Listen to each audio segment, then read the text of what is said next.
So, Hayden, by when do you think we should start? Do you think we should wait for some more time? We can start now, or we can wait another 5 minutes. Okay, sure. In the meantime, we can talk more about American politics. That's a never-ending conversation. Yeah, I'm not sure how many people who have joined us now would be interested in that or not, but I I, wouldn't be, so it's okay. yeah, I think more would be interested in knowing why LinkedIn pay, why who was that? LinkedIn, no, Salesforce paid Salesforce no why bought Salesforce paid 28. 27.7 for Slack. Oh yeah, that would be interesting. That was a huge, huge amount. Yeah, that's the only trending topic on LinkedIn right now. Like everyone's Yeah. going mad. It's like it's as if they are paying for that. True. Yeah. It's a lot. It's a huge amount. I wouldn't have like it surprised me. I wouldn't have expected Slack to join Salesforce. It just as a brand, it doesn't seem to be something that goes along with the Slack brand. Dollar signs speak pretty loudly, though. Yeah, yeah, true. And Microsoft has its teams, so they don't have any reason to consider it also. Yeah. Agreed. And but again, I think this sale has overshadowed something which ServiceNow has bought. There's this tiny news here and there that ServiceNow also has bought some other company, some other startup. But the whole news is overshadowed by the Salesforce news. Mm, yeah, it's a big news.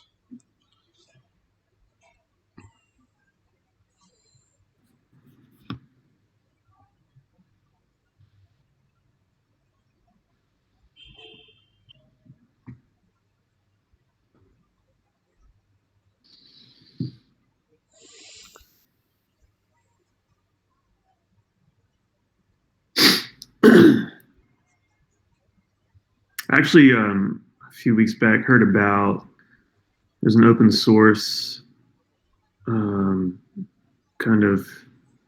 I don't know if how much of an alternative it is to Slack, but it's called I think it's called Rocket Chat. Anyways, Yeah, it'd be yeah. interesting. Like, Rocket I Chat mean, has like been honestly, quite popular oh yeah, okay, as an yeah, open it'd be source interesting alternative. to like, yeah, because I don't know, like I just feel like Slack is like pretty dang expensive. Yeah, Um, it is. like yeah, like I work at like a pretty small company, and like we just can't, you know, we just can't justify the cost of Slack. It's just so much money, and True. be interesting like to see like what it would take to just like stand up your own instance of Rocket Chat.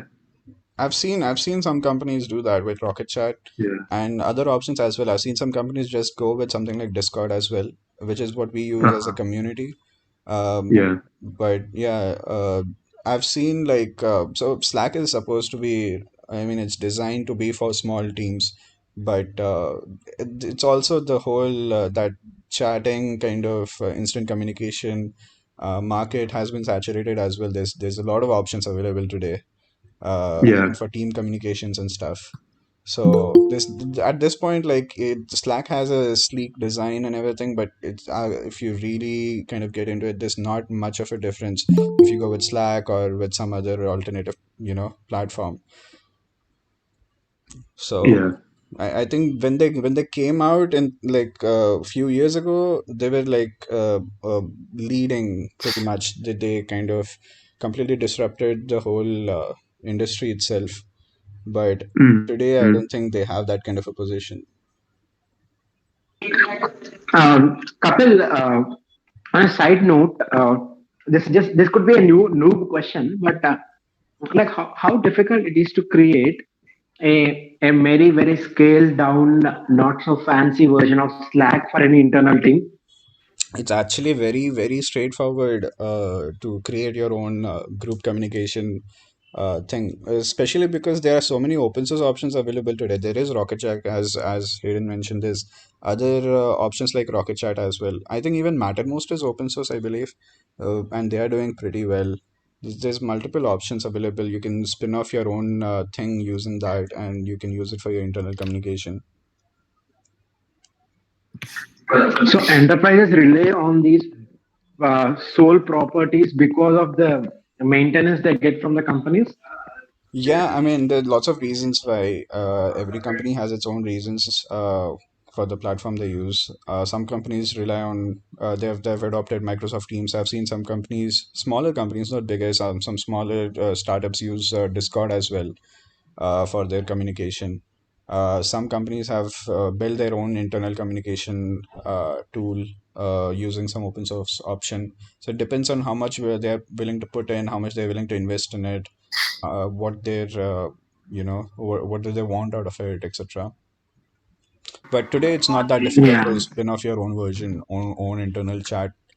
Uh, Honestly, yeah. As the famous meme goes, just call up all your developers and give free pizza and tell it's a hackathon, and they'll develop whatever you want to get to developed. yeah.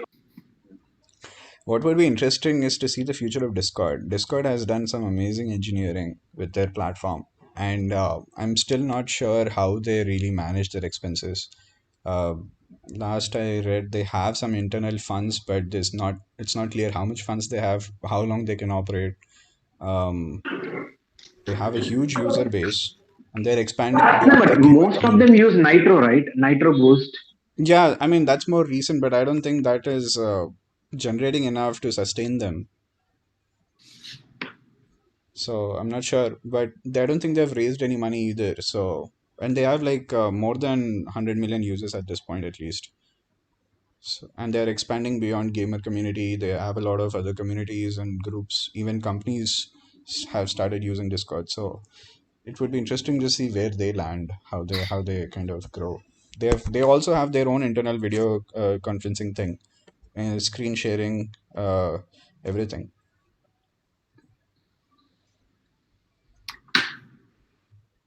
Well, should we go ahead and get started? Yeah, yeah, we can get started, I think now. We have 17 Cool. people, excluding the three of us, around 14, 15. I think few more people will be joining soon. But I'm All right, recording cool. this session, so we can put it up later for more people to watch as well. Cool. So All yeah, right. Well, let's get started. yeah, I'm going to go ahead and share my you screen. can share your screen. Yeah.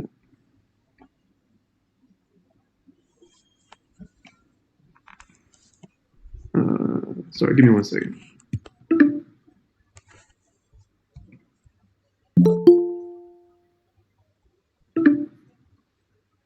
Oh, crap. Sorry, I'm having permissions problems. It's okay.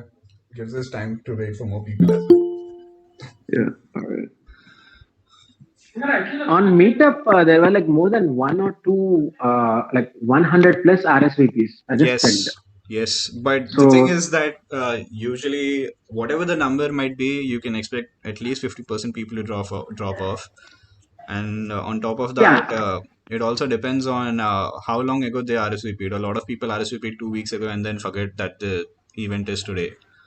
So I've sent a reminder as well, but I don't know. Let's see. I think more people will be joining slowly, but let's see. All right. yeah, Can you all see yeah. my screen? Yeah, we can see your screen. Yes, yes. Cool. So build your own video chat, or more like WebRTC. How does it even work? So that's what we're going to talk about today. And my name is Hayden Braxton. And yeah, just as kind of an intro. So we met probably about 2 months ago. It was a much smaller group, probably, I don't know, it was like less than 10 of us. And we kind of just did like a survey of the different video related things you could do uh, on the web in browsers these days. And we didn't focus too much on WebRTC, but it seemed like that's where most of the interest was. And so a couple reached back out to me and was like, hey, it seemed like this was, a lot of people were interested in WebRTC and, how this whole video chat thing works. And can you do another session? So I was like, okay. And I'll admit, at that point, I was familiar with WebRTC. I'd done some research about whether or not it would meet a use case we had at my job. we ended up going with a simpler solution. So that being said, I'm no WebRTC expert, but I know enough to give us all kind of like a shallow dive into WebRTC and to actually see how it works in the browser, and actually, enough that you can build it out, get those peer-to-peer connections and the video connections. And hopefully that'll be a good starting point for you to go and do your own research and do your own learning.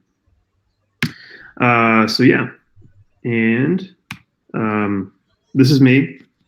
I think most of everyone today is in Hyderabad, few from other places and over here. I actually I presented it in person at Coderplex. I guess that was in 2019.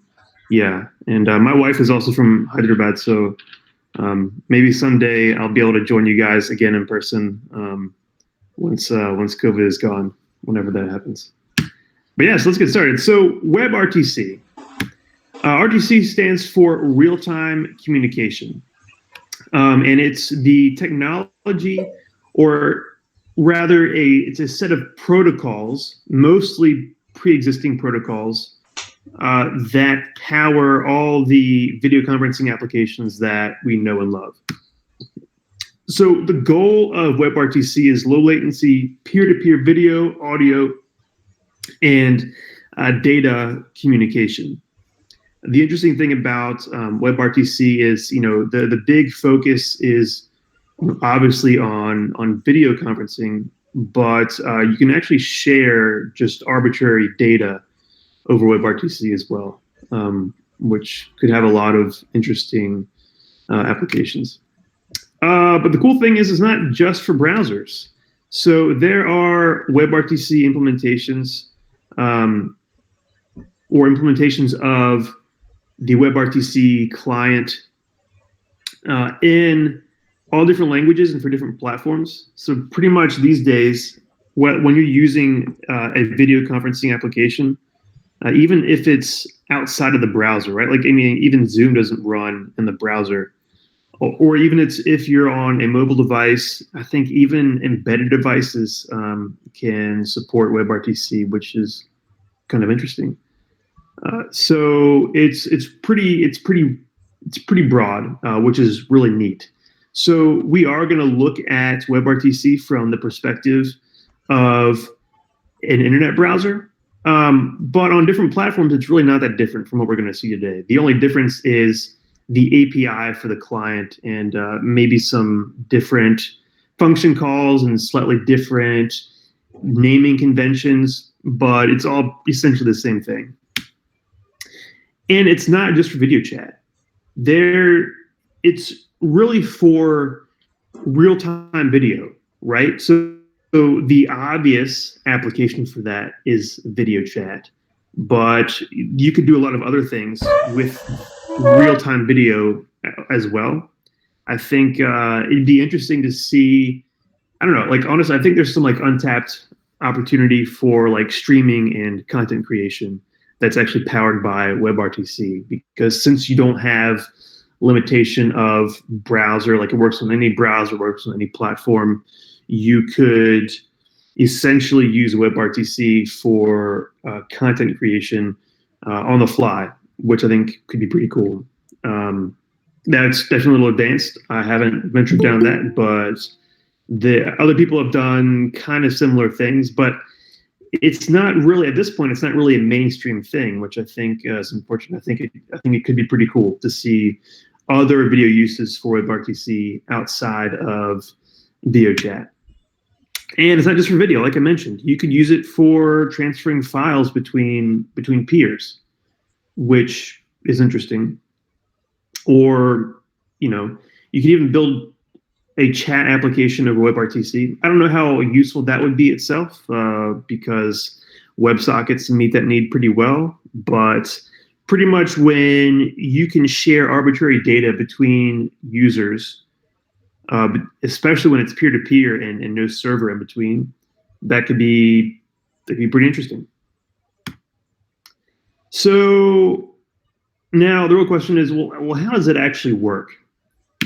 And so we've got a nice little flow chart prepared, and we'll kind of step through that and see all the different moving pieces involved with WebRTC.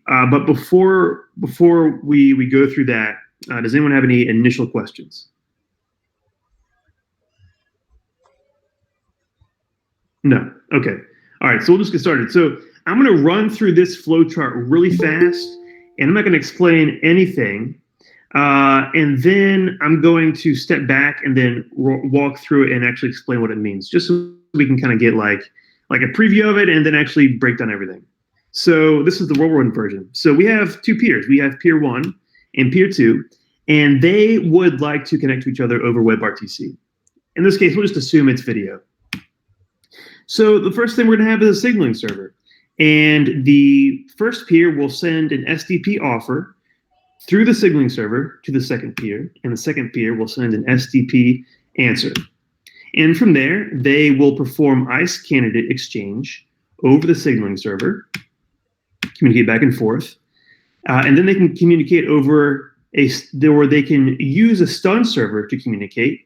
They'll ask the stun server what is their publicly reachable IP and port, and the other people do the same thing, and then they can share that information with each other over the signaling server and establish a peer connection. If that doesn't work, they can use a turn server, which actually is not a peer-to-peer connection, but it's just kind of like a pass-through server that can be used to relay information between two peers when a peer-to-peer connection is not possible. All right, so that's a lot. That's a mouthful of a lot of acronyms and different things. So we'll kind of go back to the beginning a little bit. So let's come back to peer 1 and peer 2 and signaling server. So the signaling server is what's used to manage kind of initial communication between the two peers, right? So the goal is to establish a peer-to-peer connection, but initially they have no idea, they don't know anything about each other.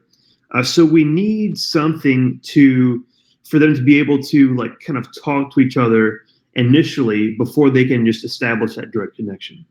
The interesting thing is WebRTC doesn't specify how you should build your signaling server. It doesn't specify what technology or anything you should use, except for it just says what messages it needs to be able to pass to between the peers. And so it's actually kind of neat because you can kind of do whatever you want. The most kind of obvious solution for a signaling server is just to build something with WebSockets so the peers can just very easily connect to each other, and that's what we're going to do today. And but you could use other things. You could use like I don't know, like I think gRPC. I think that's what cool kids use. You use Go and stuff like that, and you could use carrier pigeons, whatever you want to do. So a WebRTC connection all starts with what's called the offer. And that's when the first, someone's got to start the connection. So we'll assume that's peer 1, and he's going to send an offer message to peer 2 over the signaling server. And what he's doing is he's sending, this is using SDP, which is the first of many important terms. Oh man, I can't. Okay, here's all the important terms, and I guess we'll have to go through the whole flowchart to get down here. We'll just review this at the end. We'll come back to that. Yeah, so session SDP stands for Session Description Protocol, and pretty much what that. And actually, interestingly, SDP predates WebRTC, as do most of the protocols we'll see today, and we'll see that WebRTC actually doesn't really create much of its own, but it just combines existing protocols in interesting ways to pull off these peer-to-peer connections. So Session Description Protocol kind of is like the way for peers to say, hey, I want to use this audio and video codec, excuse me, or to give some information about connectivity, and different things like that. So we can actually inspect these messages as they pass between the two peers, and we'll do that when we get to the code. And so after the offer is sent to the peer, the second peer, peer two saves the offer SDP, and then they create their own SDP and send it back to the peer. So they now know kind of the context. They both have kind of a starting point now. Then once that initial information has been exchanged, we go into a phase of ICE candidate exchange. So ICE is yet another fun acronym involved in WebRTC, and ICE is a protocol that again predates WebRTC. ICE stands for Interactivity Connection Exchange. Okay, sorry, I said that wrong. It stands for Interactive Connectivity Establishment. That is a mouthful. And what that is there's a couple different ways that the two peers can connect to each other. And we will look at those primary three ways that they can connect to each other. And so the browser, or the ICE, in general, the ICE agent, as it discovers different methods that are possible to connect, the peers will send messages back and forth to each other saying, hey, I can connect over in this way, and the next peer will be like, oh, I can connect this way. And they'll go back and forth sharing all the different ways that they can connect to each other. And then what's going to happen is behind the scenes, the ICE agents will just try all of those different connections. And then they'll determine what's the best way for the two peers to connect. And then they'll connect in that way. So there's a couple different ways that peers can connect. The first way is okay, if you have two devices behind the same router on the same local network, then they can just connect each other over based on their local IP address. You may have done something like this before, right? Like if you are developing something like, you've got like a live dev server running on your machine and you want to see how it is on a mobile device, you can just hit your laptop from your phone using your laptop's local IP address if they're behind the same router. And that's not very interesting because it's straightforward. There's nothing interesting going on there, and that's really not that realistic of a use case, anyways. Because if you're video chatting with someone on the same local network, it's very likely you could just go and have an in-person conversation with them. So it's whatever, but it's at least useful for testing when you're first building it out. You can kind of connect with another device, and that's kind of like a nice step up to the others. So the next way is using a stun server. So stun is yet again another acronym involved with WebRTC. Stun stands for Session Traversal Utilities for NAT. So before I explain what stun is, I'm curious if any of you have any thoughts. Like, what do you think might be a problem if you're trying to establish a peer-to-peer connection between two peers who are on different networks behind different routers? What do you think might be the problem with them trying to connect with each other? Firewalls? Could be, but there's another glaring problem. Okay. Yeah, entities. Wait, what was that? Oh, NATs. Yeah, exactly. So NATs are the problem. And if you're not familiar with NAT stands for a network address translation, right? So we all have, all of our routers at home or in the office have network address translation. And that's what we do to prevent all the IP addresses to be on the internet to be consumed so quickly, right? Like your computer itself, or my computer right now, doesn't have some publicly reachable IP address, right? Like I'm behind a router, and that router has a public IP address.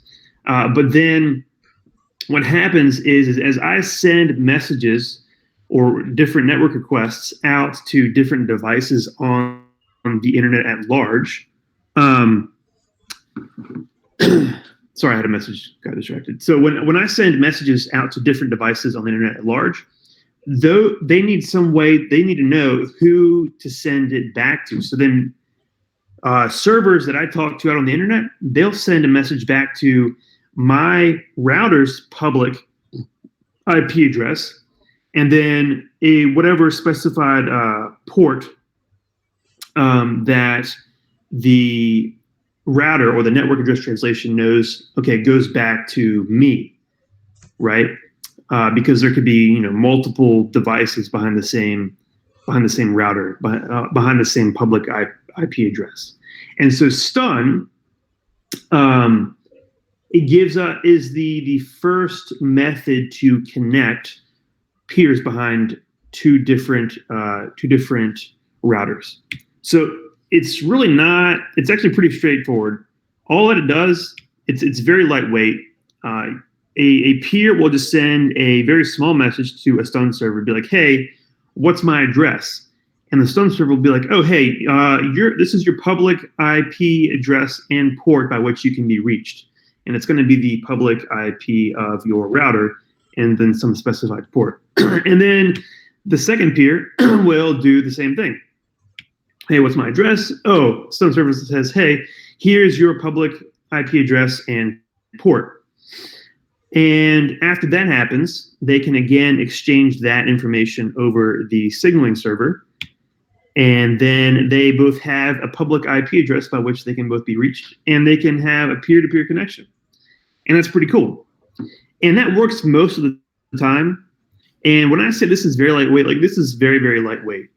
There are services out there, like Twilio, for example.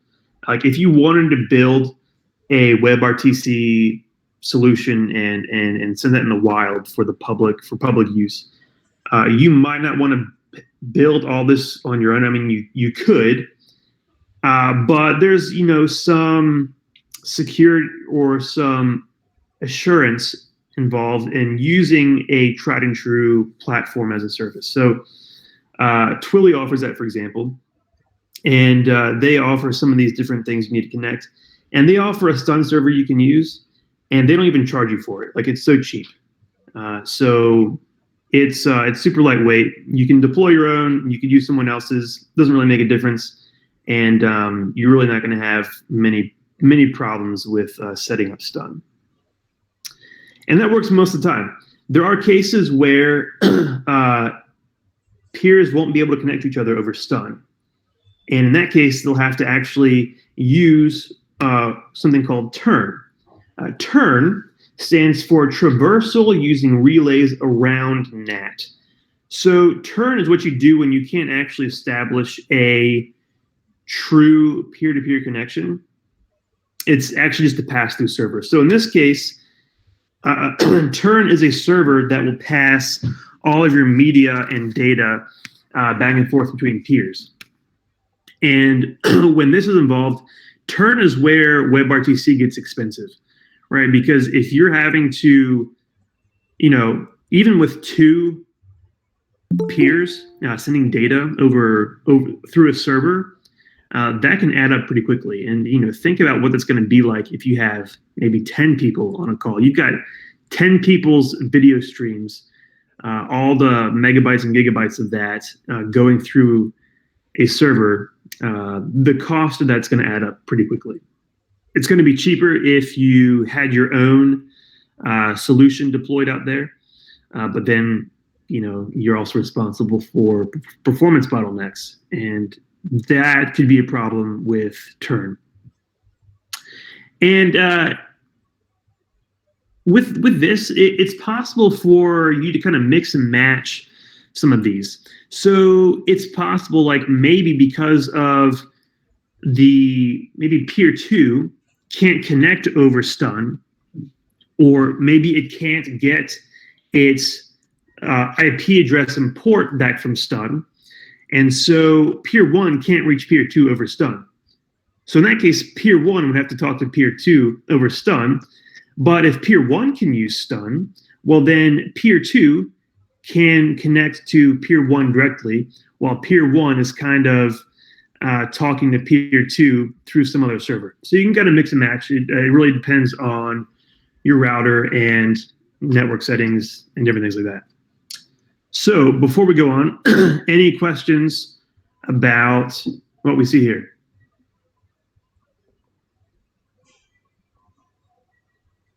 No, okay. So we're almost time. It's almost to the part where everyone wants to see, where we actually write some code. I will call out. So what we're going to do is we're going to build a signaling server, which is actually not very interesting. It's just essentially WebSockets that just pass messages back and forth. That's it. So nothing interesting to see there. And for stun and turn, we're actually going to deploy a stun and turn on the same server. And actually, plot twist, turn is built on top of stun. So it's trivial for the same server to handle both. In the real world, you don't probably want to do that because you want turn to have all the resources it can get. But for our simple example for today, that's going to work just fine. And for our stun/turn server, we're going to use this open source solution called Pion, which is pretty cool. I ran across Pion after last talk, and they do all things open source related to WebRTC, and everything they do is in Go. So I guess that's cool. I've never written Go until a couple days ago when I was testing out this simple stun and turn server. But yeah, you should definitely check them out. They also have a lot of good learning resources. But there's actually not a ton of code for us to see here, besides just how we use this Go package to set up a server. The main parts where we'll be focusing on for code this morning is these two peers and the code that they need to run in their browser.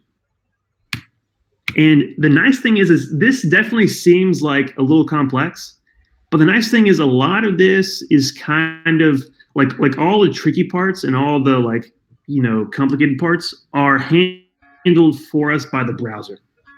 So at the end of the day, it's really just us needing to understand what method calls and what events we need to handle at what point, and the browser does most of the heavy lifting. All right, so with that said, let's write some code. All right, I'm going to close this. All right, so this is, can y'all see my code editor? Yes. Okay, cool.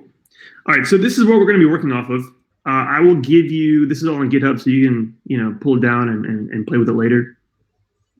So there's a couple things here. We'll look at the turn server first, just because it's interesting and it's simple.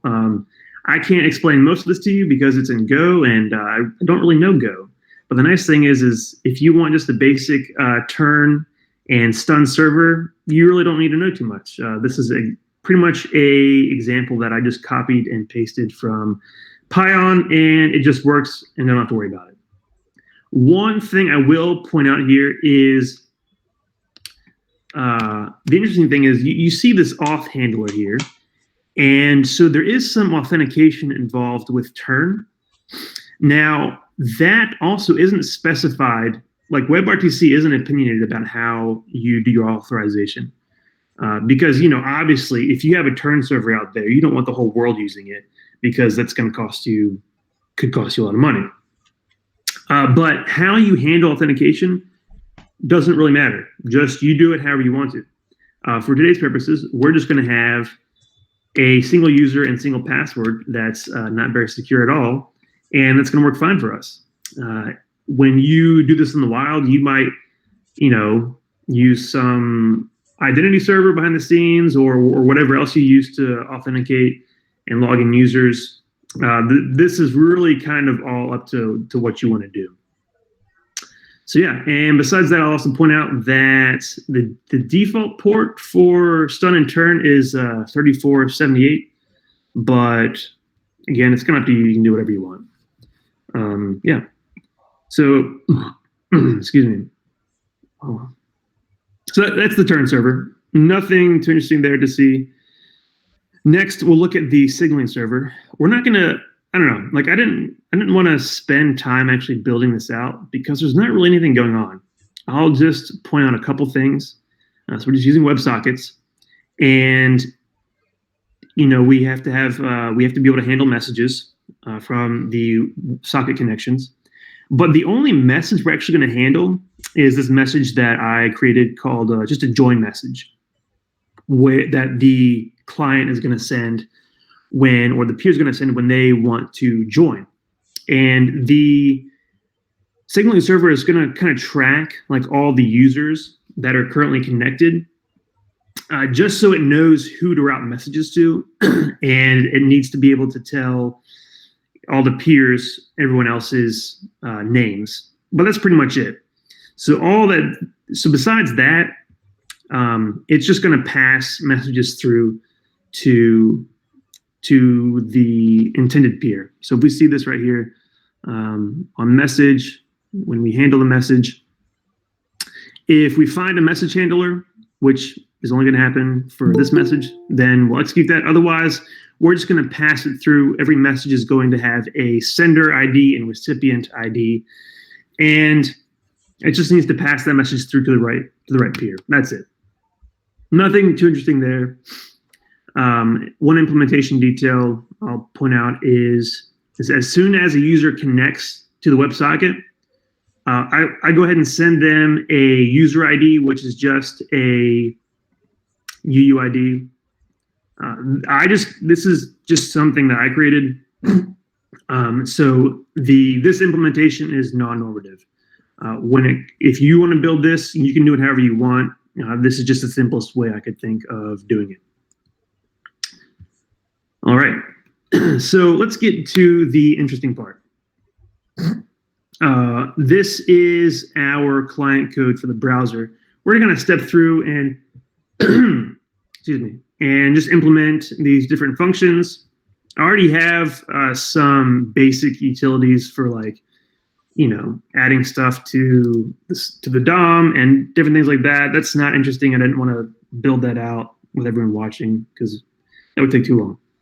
But there's some basic things in here for adding the video elements to the screen and different things like that. We'll use these, but they're not too interesting for the purposes of this session. But you can go back and look at them later if you want.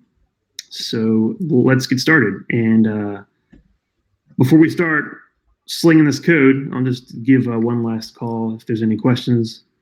Otherwise, we'll write some code.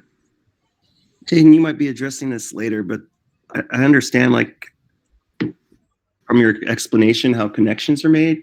Mm-hmm. How, in my mind, I don't understand how, latency is managed. Like this call, for instance, if me and you are close proximity, but then most of the people are halfway across the world, to prevent, conversations from being so frustrating, if there was all kinds of different delays. Yeah. How that's managed. Yeah, it's a good question. So part of it is, so I'll call this out. So let me go back to the slides real quick. So this interaction that we saw, this happens only between each peer. So if you have multiple peers, this interaction has to happen between every single peer. So if you have 10 people on a call, you end up with this mesh of 10 connections, and this is happening between each and every person all at the same time. So okay. That being said, from one standpoint, since you are getting video and sending video directly to peers, you're not going to notice if someone is slightly behind or slightly ahead. I don't think you would. But I think, yeah. So I don't. I think some of that might be handled behind the snées, though. But yeah, I mean, technically, I could be. When I'm speaking, you're actually hearing me a couple seconds late. Got And for that message to go from two different houses in Richmond, and then from Richmond to, somewhere in India, that's really not going to take too long. So you might be seeing me 2 seconds ahead of everyone else. 2 seconds is probably a bit much. It might only be like half a second, right? And then two is, you might, jump in just slightly ahead of someone else. So that's the best guess I have for you. Okay. Yeah. No, that makes sense. Yeah. Alrighty. So before we actually write the code, let me just go ahead and get this started so we can see what we are working with. Don't want a window there. All right. This doesn't need to be too big.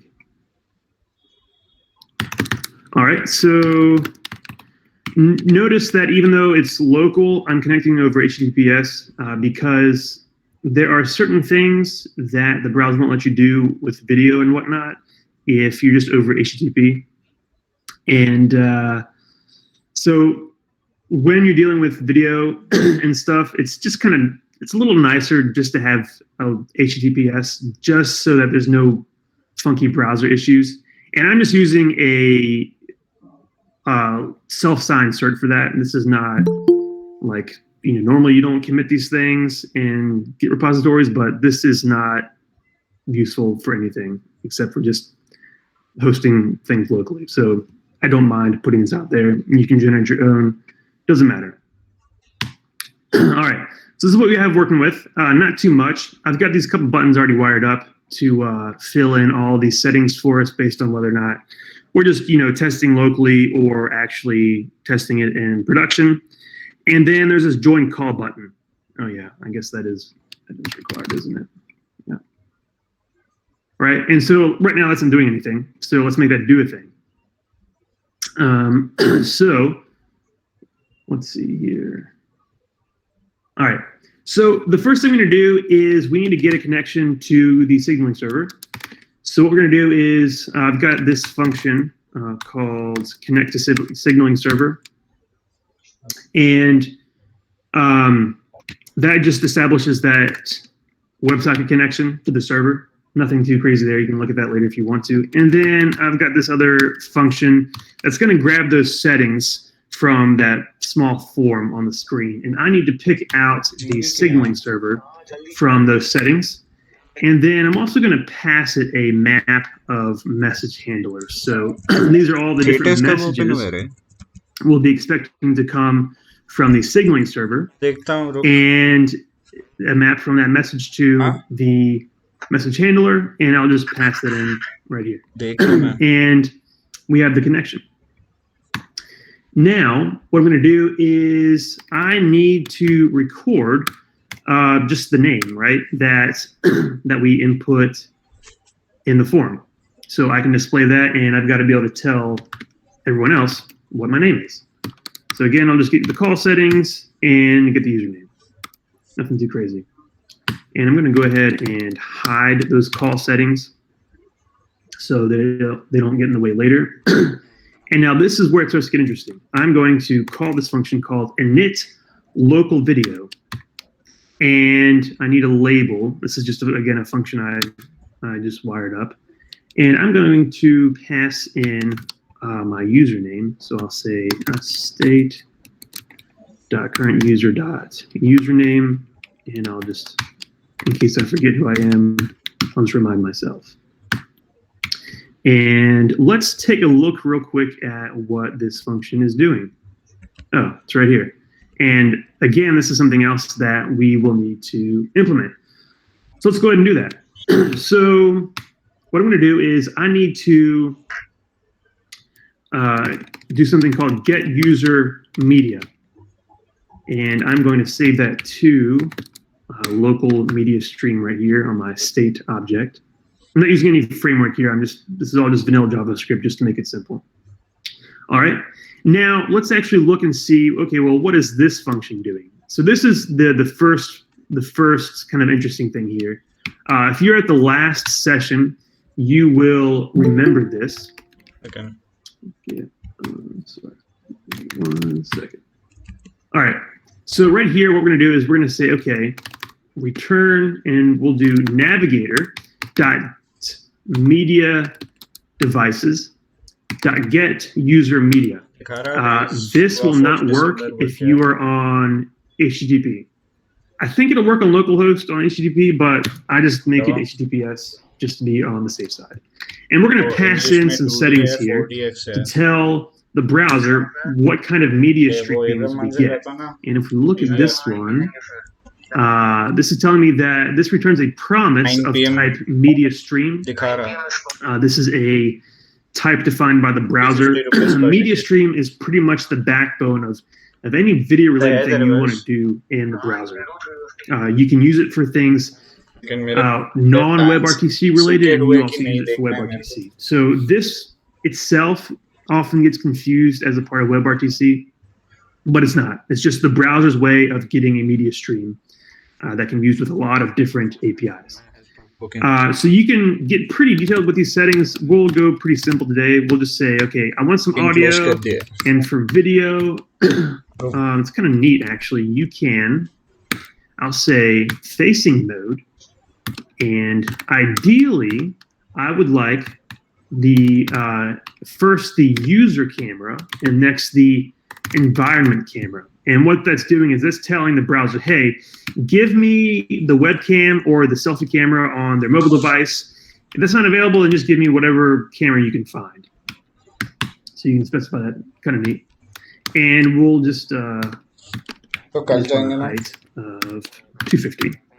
There's a lot more you can do with these settings. It's pretty well documented, and it's not too crazy. So you might have other needs. I think you can also specify. What can you do in here?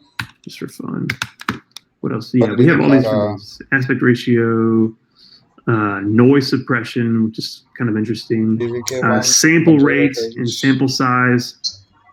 You might want to play with these in a real world application. But it's kind of cool, like echo cancellation and noise suppression, like it will handle these for you. And I'm pretty sure these are turned on by default, but just in case, I'll just say true. You know what? I'm not gonna do that right now. I don't want to mess with it, but it's fine. You can play with that later.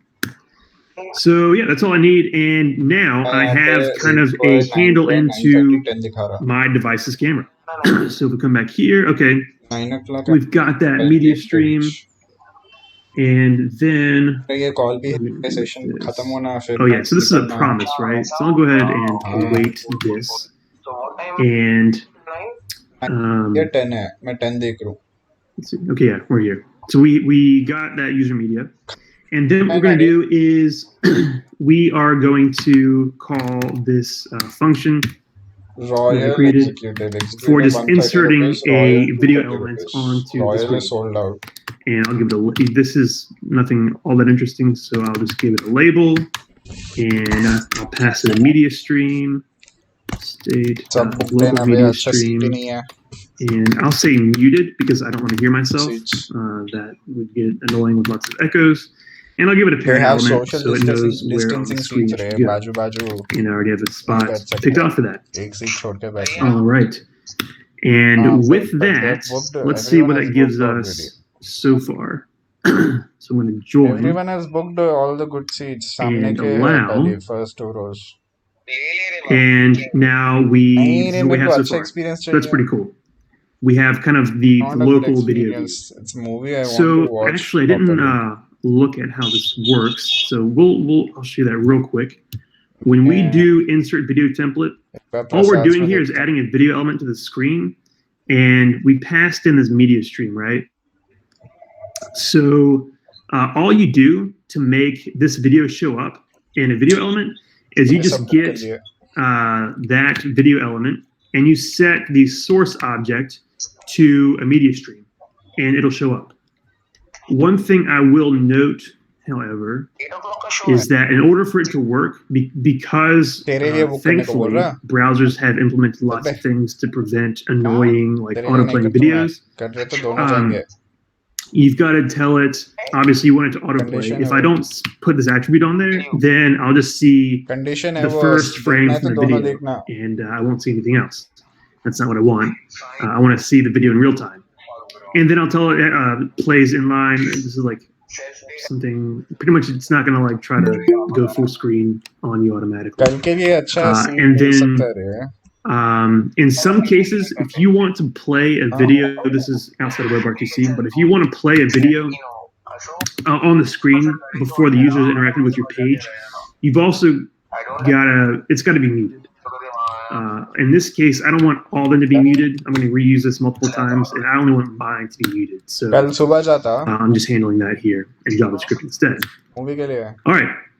So that's working. That's pretty cool. The last thing I'm going to do in this function is I want to actually join the call.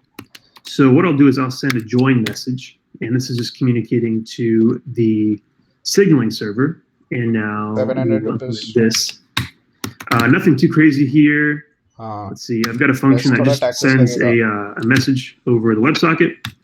And I will give it a type, which is message types.join. Yeah, 10 o'clock ka karu ya fir and let's see. Okay, yeah, that's up there. Tomorrow 6. So make sure I'm not missing something. And then I'll give it a username. I have to communicate my username to the signaling server, so the signaling server can tell everyone else on the call, hey, this person's name is Hayden, or this person's name is Kapil, or whatever. So I will just pass in state.currentuser.username. The most important part of the 777 that user ID. This is the uniquely identifying attribute of box office users. Okay, so I will send that message. And what actually ends up happening if we go back over to, let's see, we'll look at the signal server real quick. Handle join. So what happens over here is all that happens is it just updates your user entry with that name, and then it sends a blast message to all the users saying, hey, this is the updated user list. This isn't the most like this, I think. There's probably better ways you could do this than just sending like the whole list to everyone every single time. But for our purposes, it works just fine. All right, so that being said, if I sent a message and I'm actually getting a message back, I'm getting this message back right here. No, actually, this message is sent to me as soon as I connect to the signaling server. And all we have to do there is just save. And this is just, when I connect, the signaling server is automatically giving me my user ID. So I'll just save that because I need that for future. So for user.user ID is message.user ID. Simple enough. And then updating the user list. We'll go ahead and handle that message since that's next. Let's see. All right. So what is that going to look like? If I look at this message down here, let's see, send updated user list. So yeah, this is all it's doing. It's just giving me an array of all the users, and it's just an array of these objects, username and user ID. So nothing too crazy there. So what we're going to do is we're going to get message.users, and for each of these users, let's see here. What we'll want to do is, if I don't know about them yet, or if this user is me, I don't want to do anything. So I'll make sure I filter that out. User ID. And if I already have the user, I'm not going to do anything. So I'll make sure state.peers doesn't have this user yet. All right, so if both of these things check out, then what I'll do is I'll just update this object, this peers object with the user. All right, nothing too crazy. And lastly, so like up until this point, this is all just signaling server stuff. We're not doing anything WebRTC related. All right. So lastly, what we'll do here is I have this flag on the state object that says if I'm a new user. And if that's true, I'll go ahead and set that to false. All right. And then what will happen is the peer that just joined the call, they're going to be the one to initiate the call. That's a decision I made. There's probably different and potentially better ways of doing this. But for simplicity, that's just kind of what I reasoned would make sense, and it works out well enough. So that's what we're going to do. All right. So we're going to call peers. So at this point, we can stick our video on the screen. We can connect to the WebSocket server and know about all the different users.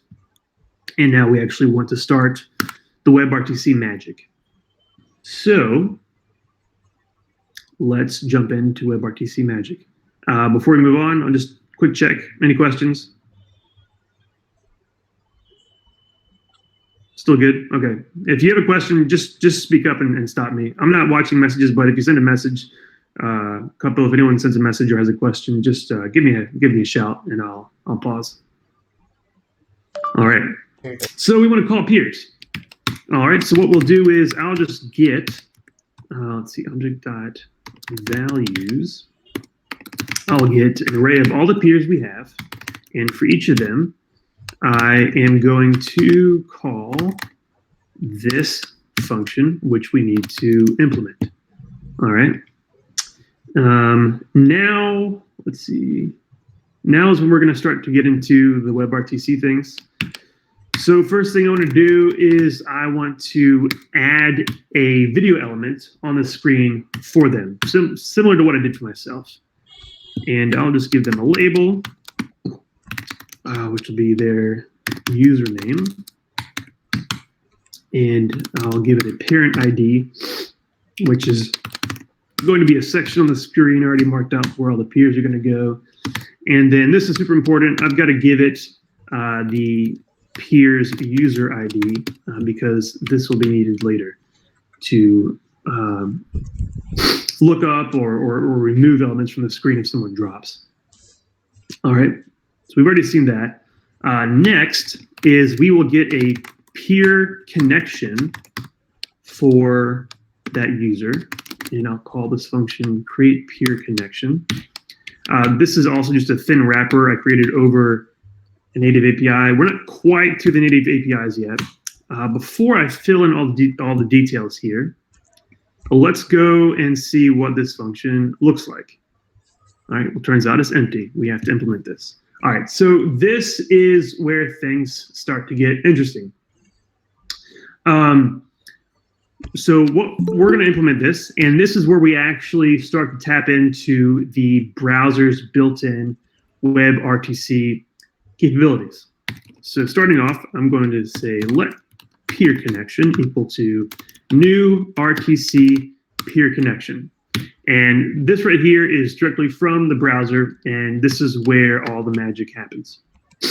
There's actually not a lot of configuration that goes here. What we'll do is there's some advanced settings, but for basic use cases, you don't need to do anything except for give it ICE servers, all right? So if you recall, all these servers, like you've got to tell the browser, hey, here's where you can reach these servers. So we'll do that if these are passed. If this are passed in. If it's empty, it'll just look for connections on the local network, and that works just fine. All right. So we did that. We have a peer connection, and then what we'll do is I need to go ahead and add my media stream that I got, and that's also displaying in the video. I need to add that to the connection so the browser can send that to any potential peers. So what we'll do is I'll say config dot, I'll get that media stream, and then we can call a method on that, which is get tracks, which in this case I think will be 2 tracks, one for audio, one for video. And that comes back as an array. So for each of those tracks, I'm going to say peer connection dot add transceiver, and then I'll add the track, and then the API requires that I pass in the stream from which this came, which is this one right here. I'll be honest, I don't know why this is useful, but that's what it told me to do, so that's what I'm going to do. But there's 2 ways of doing this. You'll see that actually there's an there used to be an add stream method that was deprecated, so don't use that if you see examples. There's also an add track. But based on what I was reading, it looked like add transceiver is what I wanted. Transceiver is kind of saying that, hey,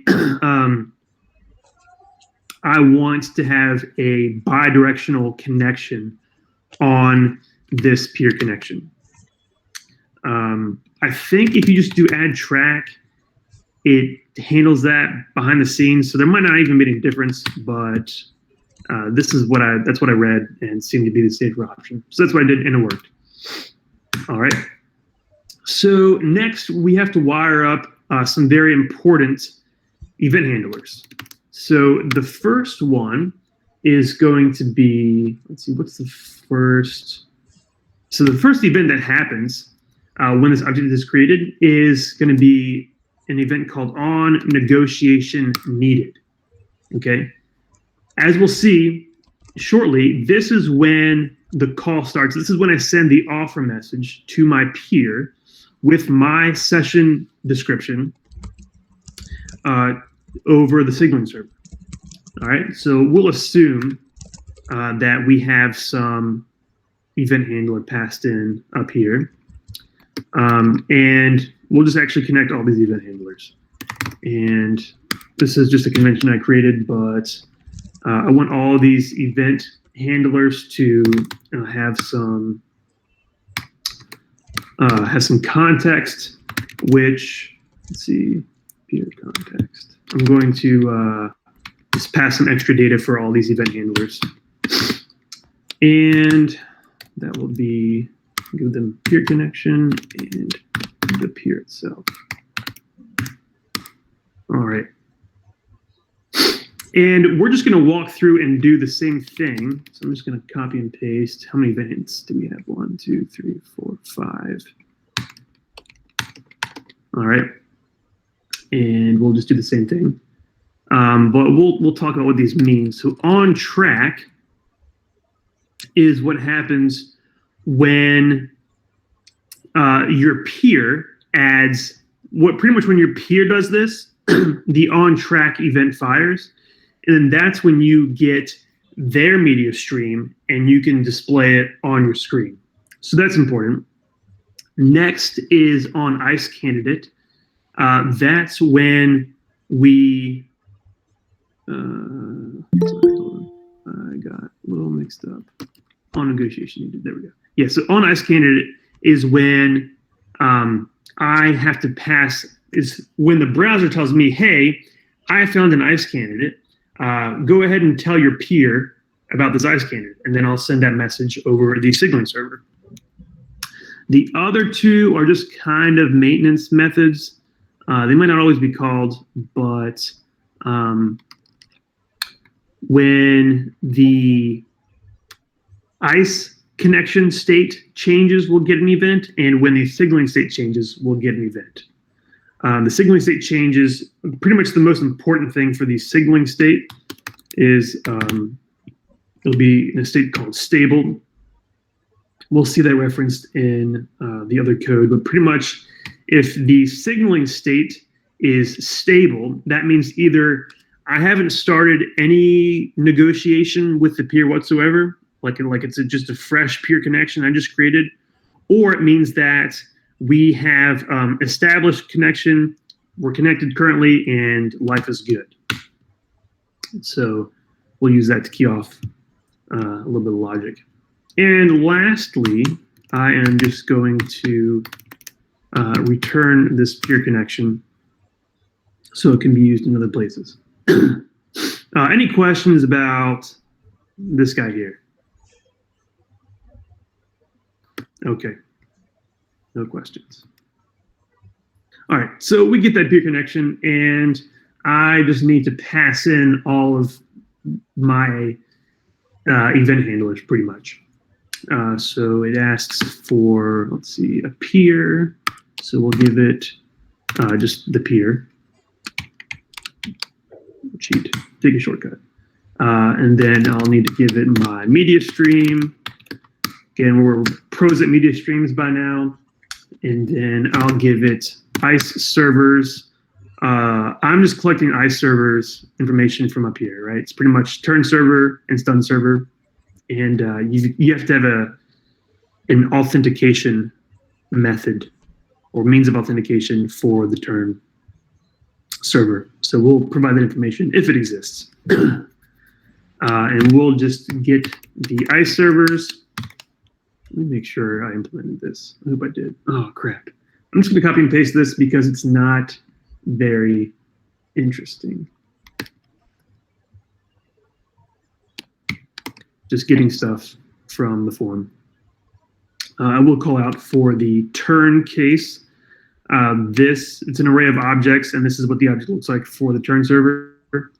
You can give it multiple URLs or just one, and you've got to tell it what is the credential type. There's a few other types. Password's the most common, and then you just give it your username and credential. Nothing crazy going on there. All right, and then I will give it all of our event handlers. So we'll start with on negotiation needed, and these are all just functions I'm going to pass that we still have to implement. So on negotiation needed is create offer, and then on track is display peer media, and on ICE candidate is send ICE candidate to peer. We just stubbed out functions down here. And then, let's see, on ICE connection state change, we'll just handle ICE connection state change. Couldn't think of any other more interesting name. And then on signaling state change, we'll handle that. All right, so at this point, just so everyone's clear, we're still right here at this point. We're about to start to get to here. Actually, yeah, this is where we're going next. Sending the offer and the answer. All right. So as soon as you, let's see, over here, as soon as you add media or as soon as you add a transceiver to the peer connection, that causes the negotiation needed event to fire. All right, so we are going to handle that first. So on negotiation needed, when that happens, we want to create an offer and send that to our peer. So what we'll do is we have this peer context that we passed in. So we're just going to get the peer connection and peer from the peer context. Great. And then next we're going to make a call into the WebRTC APIs. So we're going to get an offer, and we want, actually I'll start with this. We want to call peer connection dot create offer. And what that does is that tells the browser, hey, give me an SDP message. SDP, we call that session description protocol. Give me an SDP message that I can send to a peer. And that's going to return a promise. Oh, typing information isn't great in JavaScript, but it's going to return a promise. Just trust me. And I will need to send that over to my peer on the signaling server. All right. Now, we want to make sure when that actually, yeah, okay. So we'll do that. And then once I get this offer, I actually have to set that as my local, kind of my local setting. So what we'll do is I'll say peer connection.set local description, and I have to pass it this offer. And this is also going to return a promise. I'll just await it. I don't care about the output. And once that's happened, I'm going to go ahead and send this offer to my peer. All right, so I'll go ahead and send a signal message, and the recipient is going to be peer.peer_ID, and the type is going to be message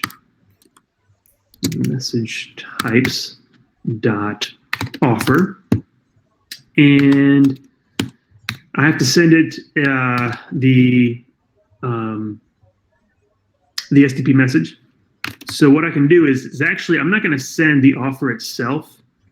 I can actually just say offer.connection dot local description.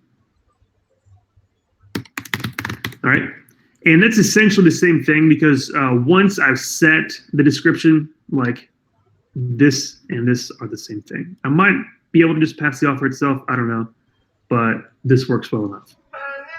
All right. And one thing I'll call out here is there's a lot of synchronization and potential like error cases that could happen because there's so many moving parts, right? So I'm going to do some like basic handling of those things, but there's definitely some edge cases that admittedly will break. So one case I will handle is if the peer connection is not stable, then I don't want to do this. Okay, because if my peer connection is not stable, that means that I've probably already received an offer from the peer, and I don't want to again send an offer back to him, because then that's going to create confusion. They might not be able to establish a connection, so I'll just return in this case. Okay, so now we've successfully built the offer handling through the Signal server. Now we will actually let's save all this, and just for funsies, we'll see all this work out in the browser. Turns out you can just connect with yourself. It's not very interesting, but it's helpful for testing purposes. So let's see here, local. This can be Bob, and I'm going to go ahead and let's see.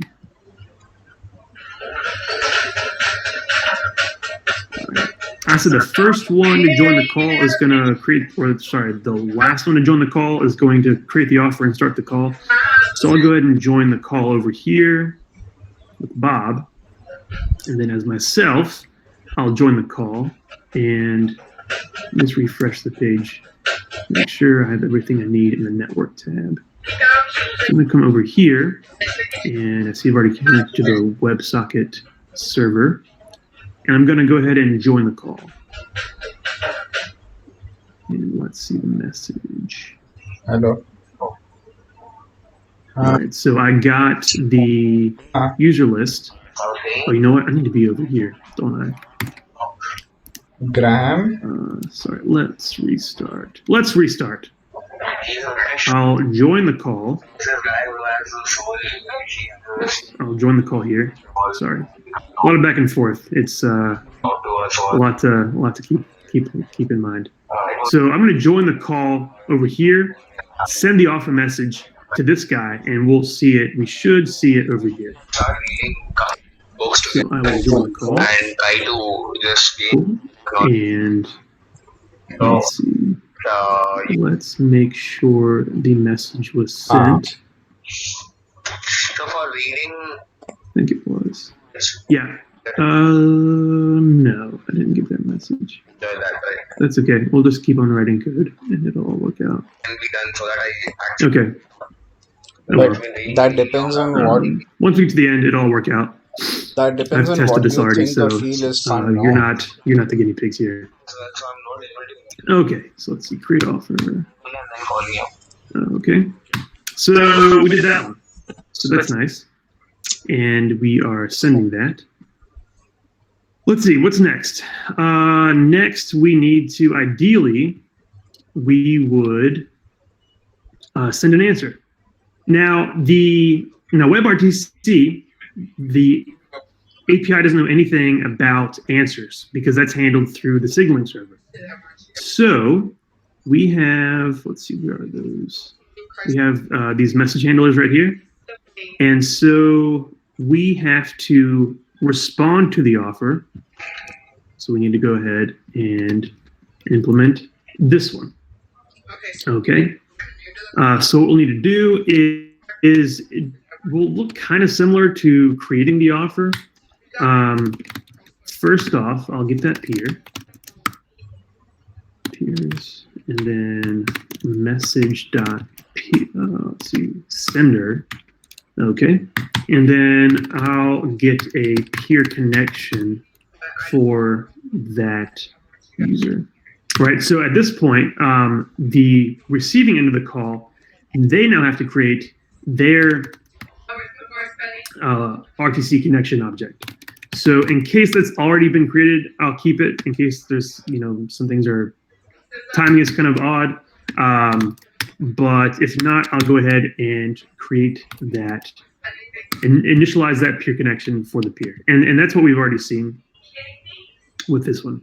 So when you're writing this, you have to keep in mind that, okay, we were just writing code for the caller side of the world. Now you have to think, I find it helpful to kind of think from the receiving mindset. So now I'm in the same file, but imagine yourself as the other peer. Okay, that's what we're handling in this case. Just so there's no confusion. And the rest looks kind of similar to what we just did.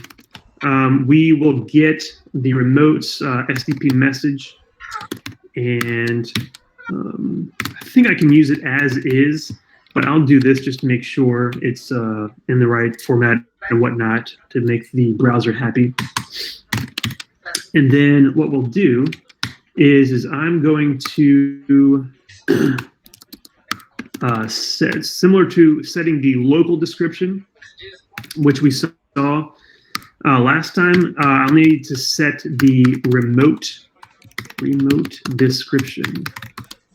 Okay, and I'll pass in the remote SDP. All right. Yeah, I'll do that. And then after that, I need to create the answer. So I'll go ahead and await, do the same similar thing, set local description, and I'll do the same exact thing I did last time, where we say, okay, peer connection, please create local, create answer. That's what it is. Last time I created the offer, now I'm going to create the answer, which we're just setting as the local description. And then next, we are going to send that back to the other peer. So recipient message.sender ID. The message type is going to be message types.answer. And again, I'll give it the SDP message, which is going to be peer connection dot local description. All good. There is a little bit of timing handling I'll handle here.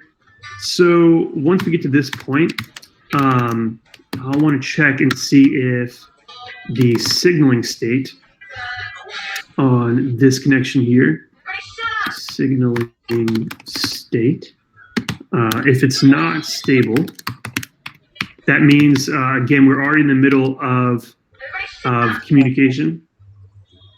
Like this would be the case if we'd already gone through this function.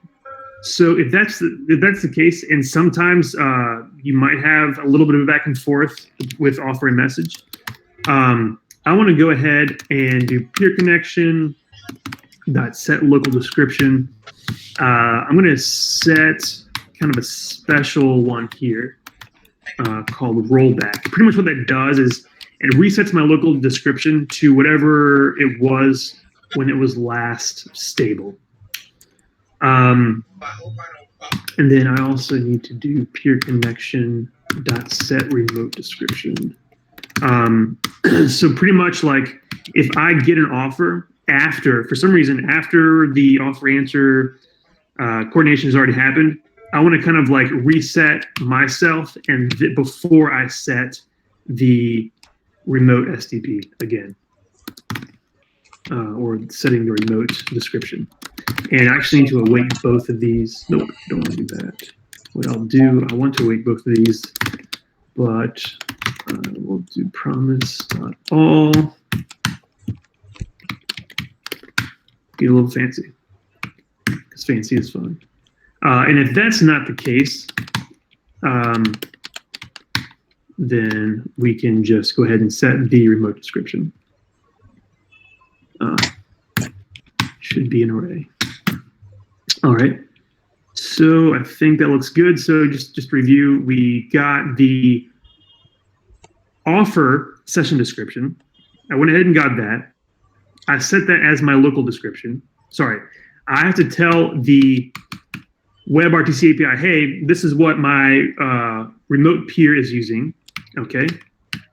And then after that set, I'll have to create my answer, create my own local description, set that, and then I've got to send my description as an answer to the sender. So we just built this section here. All right. Go ahead and save that. And I'll go ahead and let me try this one more time. This should be working. If it doesn't work, then there's probably a goofy typo or something that we can fix. So we'll go back to HTTPS, localhost 5500. All right. I want local settings. And Hayden will join here, and we'll call this one Bob. Go ahead and open these folks. All right, so I'll go ahead and join the call. And join the call again. Yeah, okay, we did something goofy.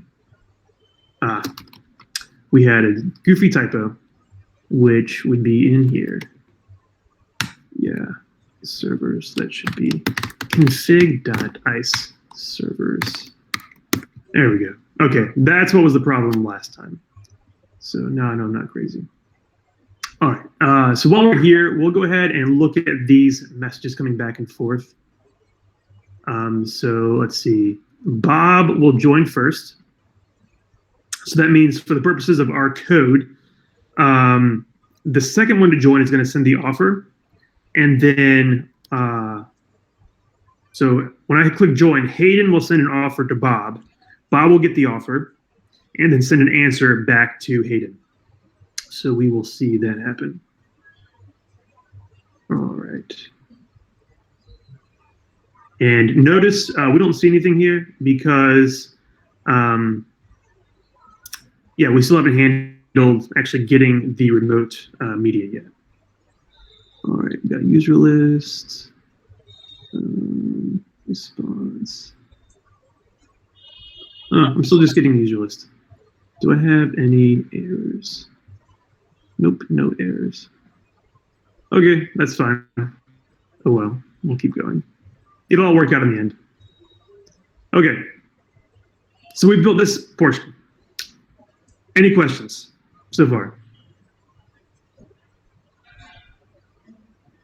All good. It's a lot of code.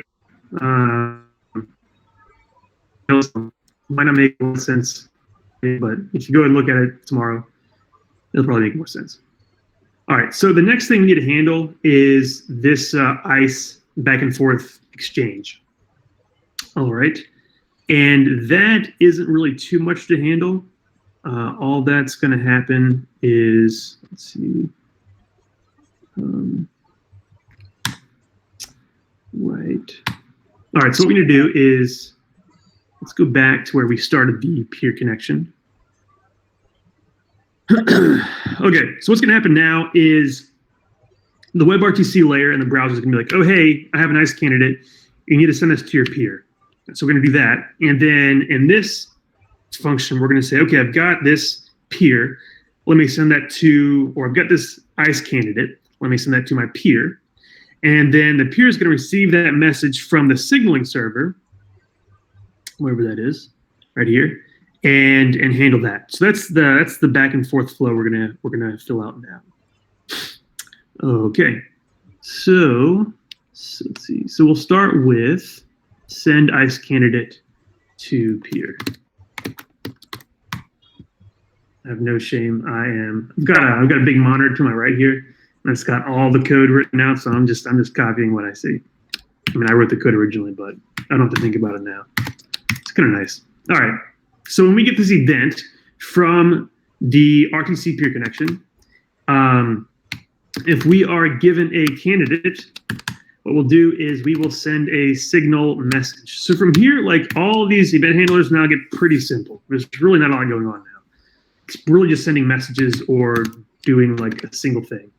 So we'll send a message types dot ICE candidate, and then I'll say it's gonna go to, let's see, this peer dot user ID, and then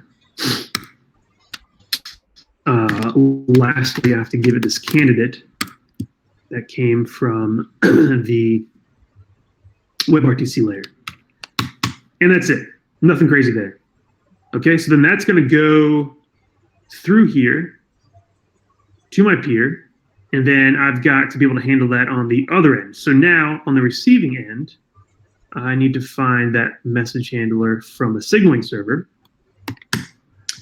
and I'll need to communicate that back to my RTC connection on the receiving end. Okay. So now what we'll do is I'll get that peer connection from the user that sent it to me. Because keep in mind here, as we're building this out to be able to handle multiple users, not just 2 users back and forth. So it's a little more complicated than what it would be if it's just 2 users. So I will get that peer connection, and then I will get that candidate, new RTC ICE candidate. I'll just get that from the message. And then I will peer connection dot add ICE candidate. Recall, this is the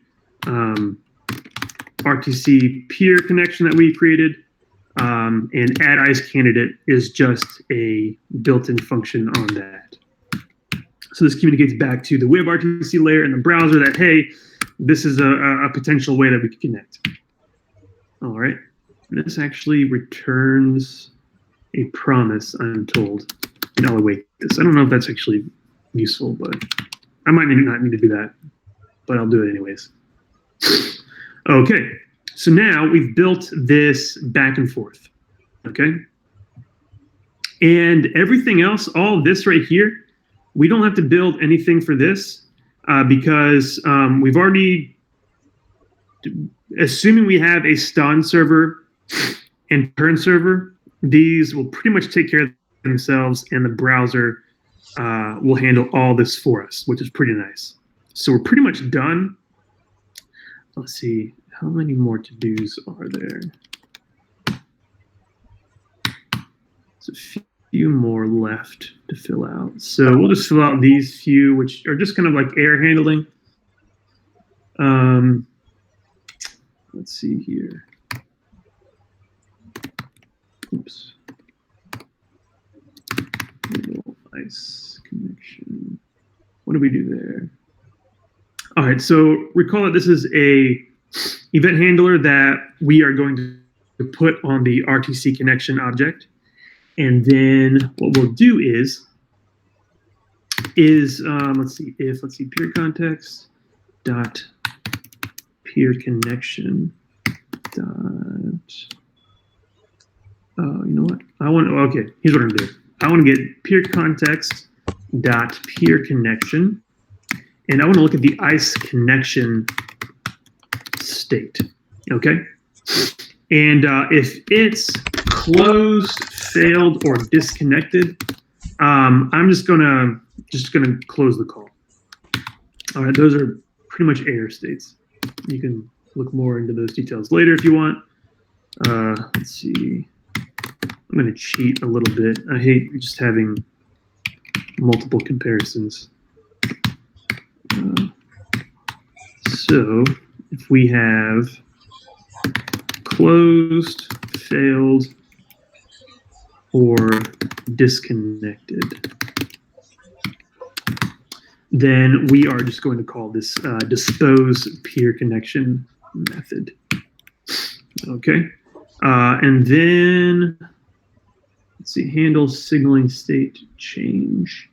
We'll go ahead and take care of this one, and this is again just kind of like error handling. Actually, I was reading, and there's been some change in the APIs where I don't think this is actually needed anymore. But I'm going to, again, handle it just to be on the safe side. I'll call out one thing. If you look at the index file, I am grabbing this file right here, the WebRTC adapter. And this is kind of like a polyfill of sorts that just kind of like smooths out any differences between implementations on different browsers. This isn't really super essential these days because support is good across all browsers. I think you can even get some semblance of WebRTC working on Internet Explorer, although I don't know who is actually seriously doing that. So you kind of grab this one to be on the safe side, but everything mostly works the same across different browsers these days. Okay. Let's see, what else do we have to implement? We have to implement the closed peer connection. Oh, this is a problem. This is an important one. Okay. Let's see here. Save STP answer. What is that? So one thing I've found that was a little confusing when I was building this out is I would often get confused between like handling messages from the signaling server and handling events from the RTC peer connection. And I think I got myself a little bit confused, but that's okay. So let's see. When we get an answer back from, let's see, up here, so offer, the answer comes back through the signaling server. I think we've not, so let's see, remote description.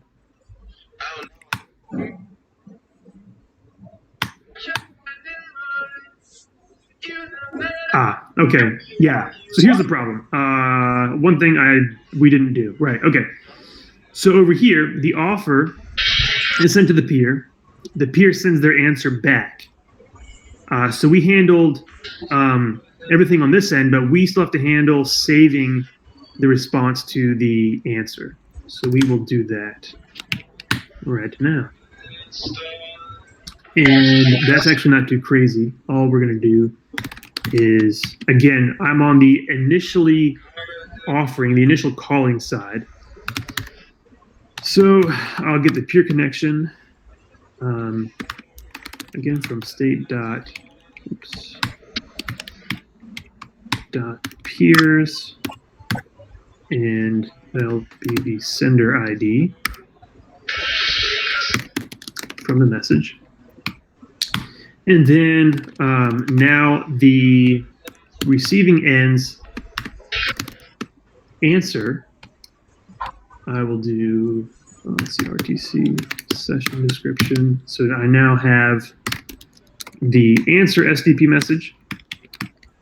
And then I need to tell, on the offering end, I need to tell the WebRTC layer, hey, I sent the offer, and this is what they sent me back. So we will just save that. Set remote description. Remote SDP. Perfect. All right. And apparently there's one more. Oh yeah, display peer media. That's important. We would ideally like to be able to see other people on the video call. So recall I said that this is what this event happens when my RTC connection gets media from my remote peer. So we just need to just display that. And we won't do anything too crazy. If you had multiple streams, like for a more advanced use case, you might have to handle this differently. But all I'm going to do, I've just got a method that goes and finds the video element for the peer. And then on the event, we get an array of streams. In my case, I'll only have one stream. And we'll just set that media stream as the, let's look at that real quick. So yeah, I'm just going to find that video element, and I'm just going to set the source object to the media stream that I passed in. Cool. All right, there's only one other thing we need to implement. Let's see, close peer connection. I'm going to copy and paste that one because it's not very interesting. It's pretty much a reverse of the setup. There we go. We're just turning off all the event handlers, and then for any transceivers on that connection, in our case, there'll just be one. We're going to stop the transceivers, and then lastly, we'll call peer connection.close. And that's all we have to do to clean up. Important step here, don't let your event handlers dangle out in your memory. Alrighty. Okay, so with that, the local example should work. Here we go.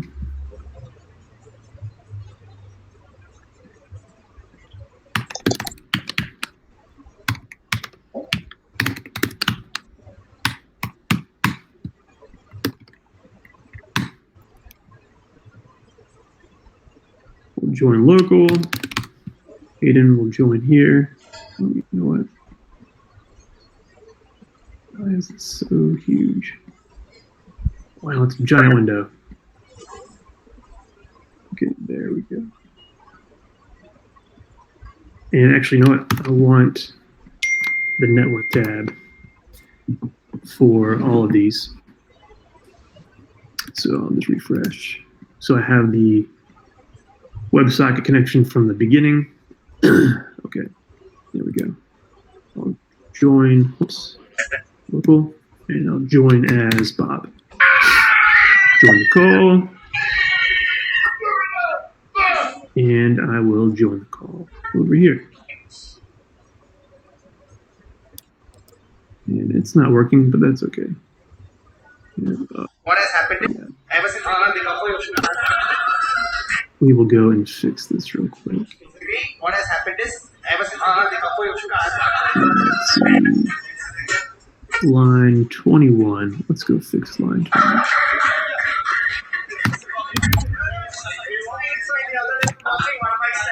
Line 20. Oh, whoops. It's my parents watch trash. Basically, what has happened is 021. Yep. Okay, here it is. You can spot a narcissist because as a therapist, It's telling me. I get first is to pay attention to their words. A narcissist will typically talk in extremely positive or extremely negative language. Extremely positive sounds something like, "I treat you better than anyone ever has." That's important. Like, And so I'm going to go to think that might be why this wasn't working the whole time. Relax empathy. Okay. A sense of superiority. We will try it again. Is paying attention to how 3 ways you can spot a narcissist. As a therapist. Right. Seems to be working so far. Come over here and join as Bob. 3 ways you can spot a narcissist, because as a therapist, this is one of the most common I get. First is to pay attention to their words. A narcissist Well, talk and as it would happen, the live coding exercise did not work. What we'll do is let me. this is one of the most common. All right, I'll go back to everything implemented, how I had it originally, and how you'll find it in Positive or on GitHub. extremely positive. And we will run this, and this will work. Never has. Whereas extremely negative may sound something like my coworker. After this, I actually have this running on AWS, so we'll all, a few of us can jump on there and see how that works. That I did test yesterday successfully. So if it doesn't work now, then the demo gods are just against me today.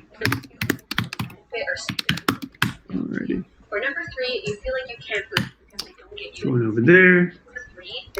I want the network tab. Once you Okay, cool. something wrong, they become On extremely local settings, I'll join as Hayden. Join call. ways. And then signaling server. The most common questions. Local settings, I'll join as Bob. Narcissists will typically And join the call. positive or extremely negative language. And now it's working. Ooh, wow, it's a terrible echo. Never has. Whereas extremely negative sounds something like. So I have no idea why it wasn't working when we coded it up. I must have just missed something in implementation, but Sense of superiority. you got the gist of it. So mute that. One, you feel like Check. Ooh. All right, I'm gonna mute those because that's gonna get annoying. Let's at least look at these messages going back and forth real quick. or All right, yeah, that's what we're trying to see the whole time. because they don't give All right, so we got the user list. you're moving. This is the user list after both people joined. Blame them for doing Let's see. they become extremely defensive Okay. or everyone else around. And these. Okay, so here's an offer message. So this offer message is going out, and we can actually look and see what is the session description message, the SDP message that's going out. So if we look in here, there's a couple different things. So like encryption is handled behind the scenes, which is pretty cool. Some of that info is handled here. Excuse me. You see some audio video stuff, and it looks like some other gobbledygook that I don't know what it means. But that's okay. We can spend some time later on our own and research what that means. All right. The real interesting part is I really like to see the ICE messages. I think those are pretty cool to see. So let's see. Here's it's a little out of order, but it still worked. The connection still worked. So this was the answer that was sent. And then for some reason, this guy sent an offer. I don't know if that's always supposed to happen or what, but it happened. But let's look at these ICE messages. So first thing I want to call out is this one right here. So this is saying, okay, well, I realize we can try to connect on when you see this type host, that means it's just connecting on the local network. And as it turns out, this is my IP address on my local network, and I think is that a valid port number? Yeah, that's the port number that is telling me that we can connect on. And then that's going to be over UDP. And then it's going to do pretty much the same thing, host connection, except over TCP. So TCP connection over the local network. Same thing, some more of that. And yeah, it's pretty much all just local connections because we don't have, I didn't set up any stun servers or turn server for the local settings. I do have this one right here.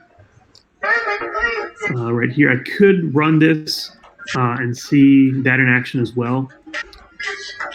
But yeah, so these are pretty fun to look at. All right.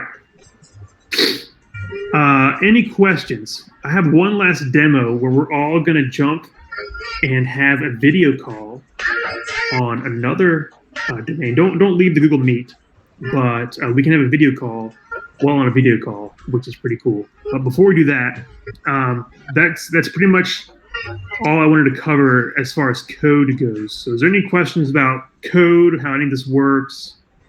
Any doubts you have? But if you've had it all, nobody. Say let. Okay, I guess not. Oh man, we only have 11 people now. I must have scared everyone away. All right. So for all of those who waited till the end, we have something fun we can do. We are all going to go to WebRTC.HaydenBraxton.com just to make sure that this actually works in the wild. And this time I'm going to join with prod settings. You know what? Let me put this in the messages. All right. So you all come here. Don't leave the Google Meet, but go there, and we can all join the call here too, and that'll be so much fun. So I'm here waiting. You all just join. Just a second, Hayden. I'm joining. Cool. Also realize the server running all this is in Virginia. In hindsight, I probably should have put this like in India or maybe in Europe, so it's at least halfway between. So that's my mistake.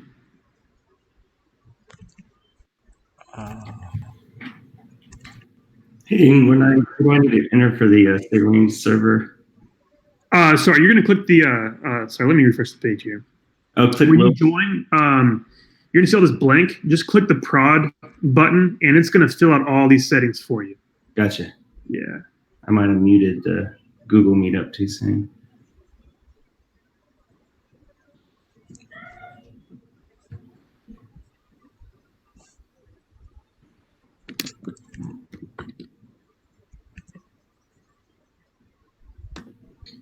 So yesterday when I was testing this, my wife and I were testing back and forth. I was at work and she was at home, and we had some issues connecting. But then, let's see, use. All right. Can anyone see each other? I see Trish and Couple joined, but I don't see any of y'all. So, all right, let me retry.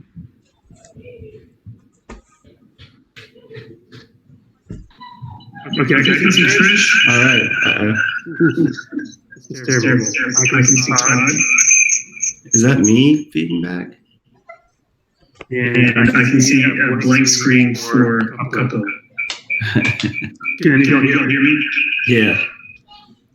It's probably the feedback with the Google Meetup. Oh, yeah.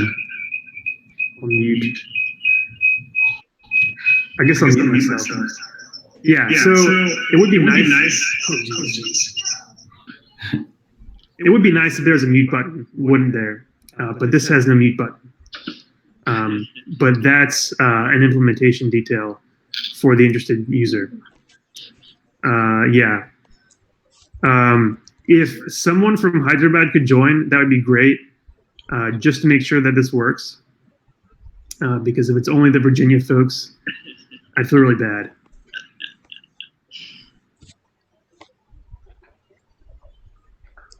Couple, can you try joining again? Yeah, I've joined. I'm able to see Trish. Okay. Yeah. So like I said, there's some kinks to work out as far as kind of like timing and everything goes. But The video feed is mirrored, right? What do you mean by mirrored? So it's like, I don't know, I feel a bit confused here. It's not exactly like following. I mean, it seems to be I flipped. see what you mean. Yeah, so by default, right, because I'm putting up my right hand Yeah. and I see it on the left side of the screen. Yeah. So by default, that's what the camera is seeing. Yeah. So Normally what happens is when you see it, because you would expect like if I put up my right hand, you would expect to see it on the right side of the screen. So all you have to do with that is so if I'm moving to the left, in the video I'm moving to the right. So that's why I'm getting a bit confused. Yeah. So all you have to do for that is you can flip, pretty much do a 360 flip of the video element. Okay. So it'll actually. So then you'll see it as a mirror. Okay.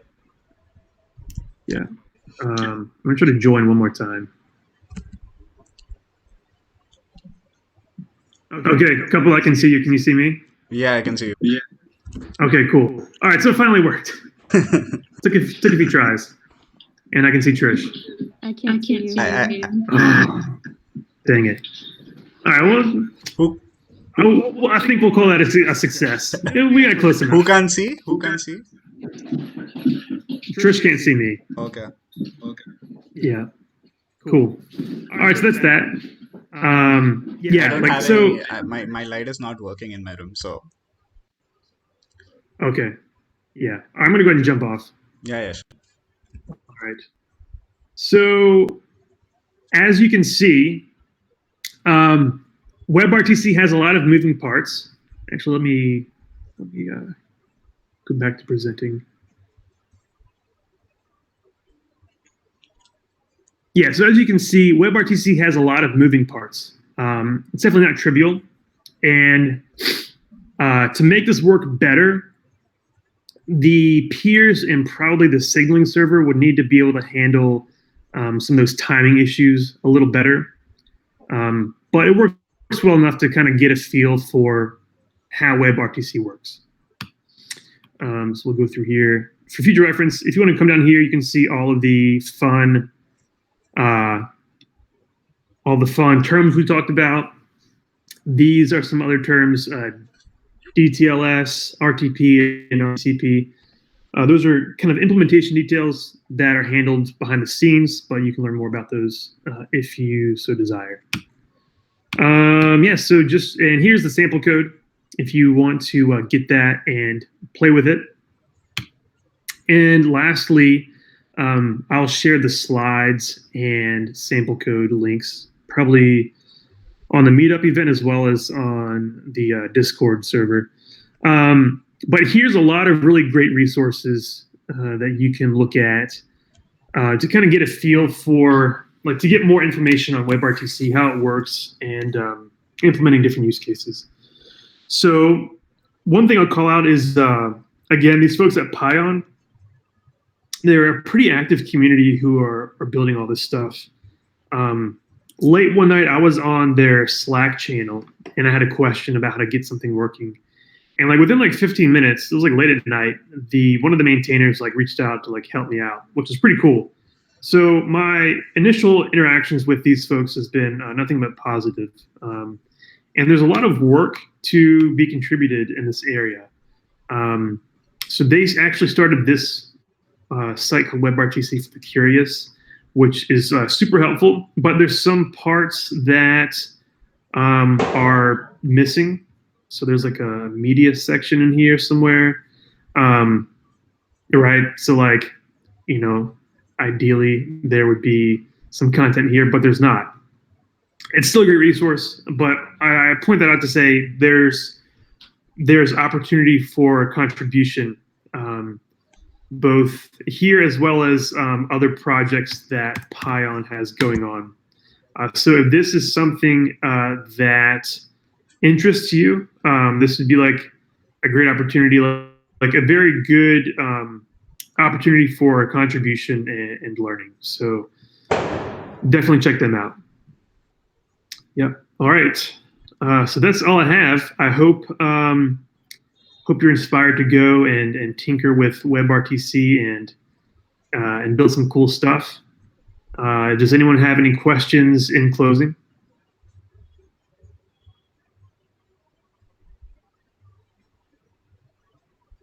So seems like most people have left already. Yeah. All right. Well, thanks to everyone for coming. And Couple, I'll just pass it back to you in case you have any closing remarks you want to make. I just wanted to check. Pooja, Suresh, are you guys here still? Ravi, can you hear us? Yes, Kapil. What was your experience of? Were you able to learn something useful? Yes, but it was a bit of confusing for the coding. Maybe I can catch up when I get the code base and then I can go through again. But it was good explanation. Yeah, it was a bit Yeah. The information dense, I guess, for you. Yeah, yeah, like I think honestly, like go like watching the code happen yeah, is really not the best way to learn. But yeah, like honestly, it took me like 5 times reading through example code to actually like understand how all the pieces work. So um, yeah, I think that's going to be everyone's experience. yeah. How can I access this code base? Yeah, it's on GitHub.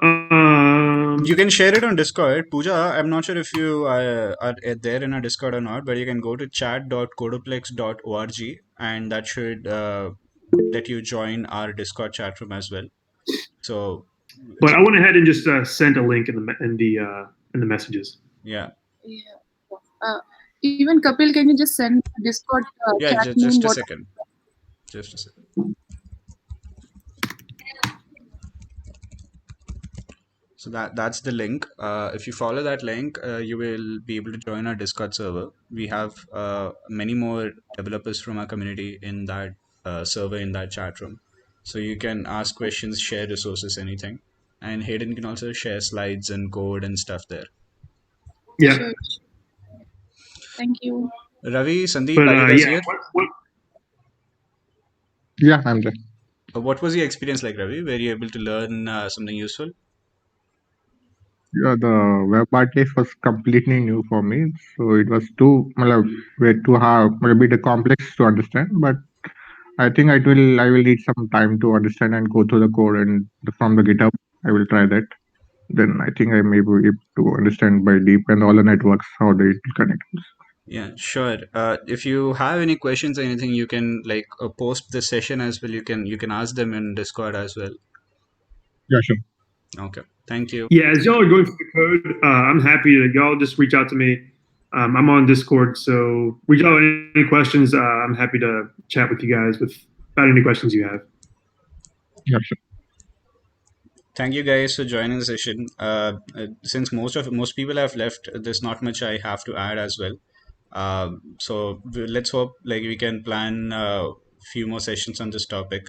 Uh, we might not have any other sessions for the rest of this month, uh, but we'll probably have a few from January onwards. So you can just make sure you follow our meetup group and follow us on Discord. Like keep track of Discord because we keep posting there, and you can find resources, you can find other people to collaborate with, learn with as well. If you're looking for a job opening or whatever, you can find job openings there as well. So just make sure you join the Discord chat room, join the meetup group, and you'll get updates for any future events, meetups we organize. And Hayden, thank you for this session. It was very informative, honestly, and I've recorded as well. So I'll be posting it on YouTube and sharing it with all the people who have RSVP'd and everyone else. So hopefully that should reach even more people. In fact, during the session, I had a bunch of people reach out to me and asking me if we are recording this because they're not able to watch it right now. So Yeah. so we'll hopefully we'll have even more people watching the recording on YouTube later. Cool. Sounds good. Well, I'm going to go and get my Saturday started, and hope you all have a good Saturday evening. Thank you, Hayden. Thank you everyone for Yep. joining. Thank Bye. you. Thank Bye. you all. Thank you.